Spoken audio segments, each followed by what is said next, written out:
समस्या और है जो अक्सर बुजुर्गों में देखी जाती है, ब्रेन स्ट्रोक। इसके अर्ली वार्निंग सिग्नल्स क्या है और इससे कैसे बचा जा सकता है? स्ट्रोक के अर्ली सिम्टम हम बी फास्ट, एक निमोनिक है उसका। पहले मैं फास्ट समझाना चाहूंगा। एफ मतलब होता है फेस। फेस आपने देखा कि आपके जो भी घर में एल्डरली हैं उनका फेस एक तरफ से टेढ़ा हो रहा है। ए मतलब आम, हाथ पैर उनके कमजोर दिखने लग रहे हैं। एस मतलब स्पीच, बात करने में मुश्किल हो रही है या स्लरिंग हो रहा है या लड़खड़ा रही है आवाज। पी मतलब होता है टाइम, वो टाइम है आपको एम्बुलेंस को कॉल करने का और टाइम नोट करने का। इसमें बी फास्ट, बी और ई कंपोनेंट भी है।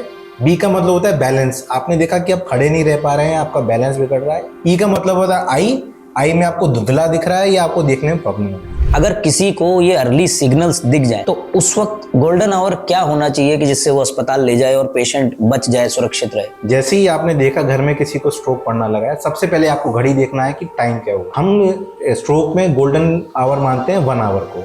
आप 1 घंटे के अंदर अगर हॉस्पिटल पहुंच जाते हैं तो तुरंत थ्रोम्बोलाइसिस करके उस स्ट्रोक को रिवर्स किया जा सकता है। लेकिन कभी कभी 1 घंटा नहीं हो पाता है तो 4.5 आवर्स तक हम एक और पीरियड बोलते हैं, उसको विंडो पीरियड बोलते हैं।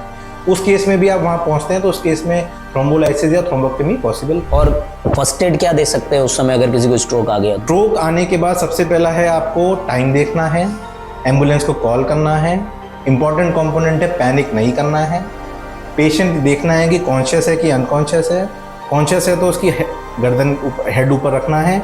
अनकॉन्शियस है तो एक रिकवरी पोजीशन होती है, उसमें उस पेशेंट को लेटाना है और उसको आसपास इस बात का ध्यान रखना है कि कोई उसके क्राउडेड उसके आसपास नहीं हो, उसकी सांस की नली, एयरवे, ब्रीदिंग और सर्कुलेशन उसका नॉर्मल हो। पैरालिसिस इस वजह से हो जाती है तो कई लोग फिर सोचते हैं अब तो ये हो गया, कुछ हो नहीं सकता। मतलब कुछ ऐसे मिथ्स भी हैं। ये बहुत बड़ा मिथ है। लोगों को क्या लगता है कि अब तो स्ट्रोक हो गया, हाथ पैर पैरालिसिस हो गए, इसका तो अब कोई ट्रीटमेंट ही नहीं है, इससे तो ठीक ही नहीं कर सकते, इसका तो रिकवरी नहीं है।